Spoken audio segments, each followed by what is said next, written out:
ঠাকুর শ্রীরামকৃষ্ণ বলেছেন, যে ব্যক্তি আমি বদ্ধ বারবার বলে সে বদ্ধই হয়ে যায়।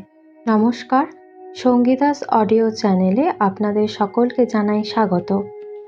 আপনারা শুনছেন শ্রীম কথিত শ্রী শ্রী রামকৃষ্ণ কথামৃত পাঠ।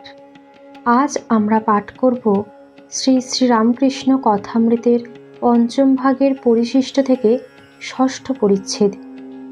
এই পরিচ্ছেদে আছে ঠাকুর শ্রীরামকৃষ্ণের ব্রাহ্ম সমাজ, পাপবাদ এবং নরেন্দ্র।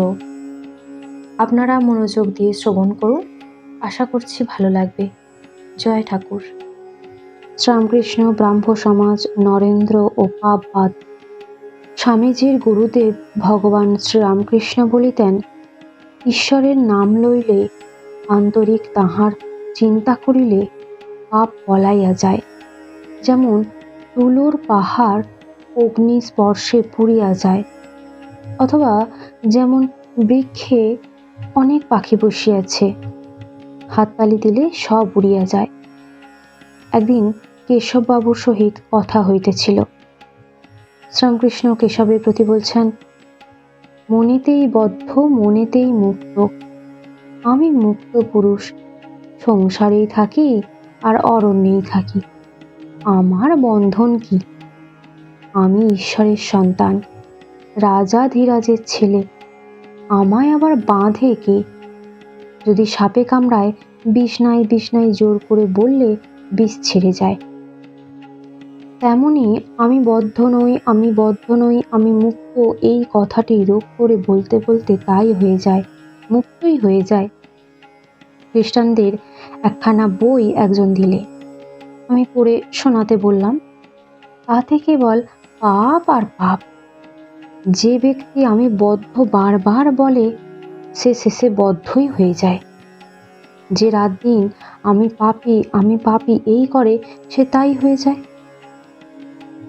ঠাকুর বলেছিলেন, ঈশ্বরের নামে এমন বিশ্বাস হওয়া চাই কি আমি তার নাম করেছি, আমার এখনো পাপ থাকবে, আমার আবার বন্ধন কি, পাপ কি?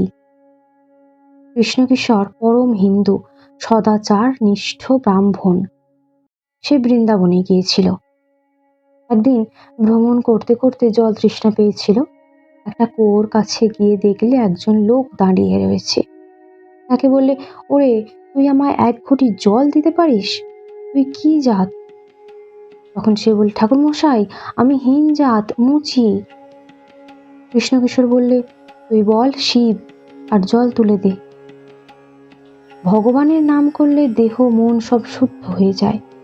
কেবল পাপ আর নরক এসব কথা কেন?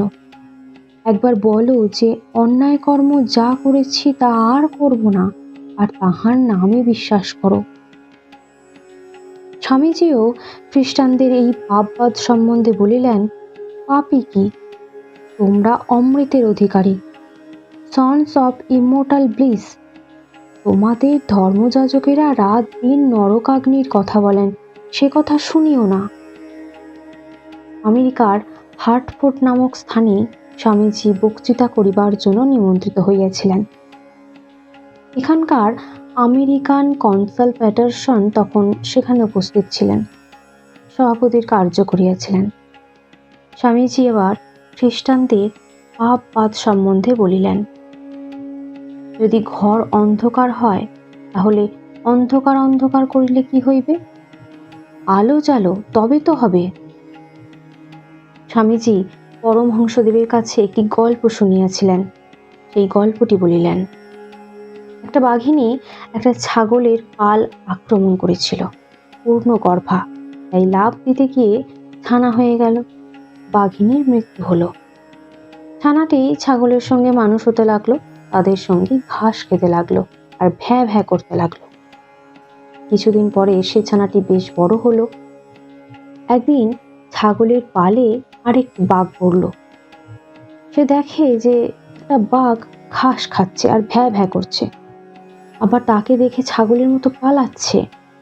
তখন তাকে ধরে জলের কাছে নিয়ে গেল, বললে, তুইও বাঘ, তুই ঘাস খাচ্ছিস কেন আর ভ্যাঁ ভ্যাঁ করছিস কেন?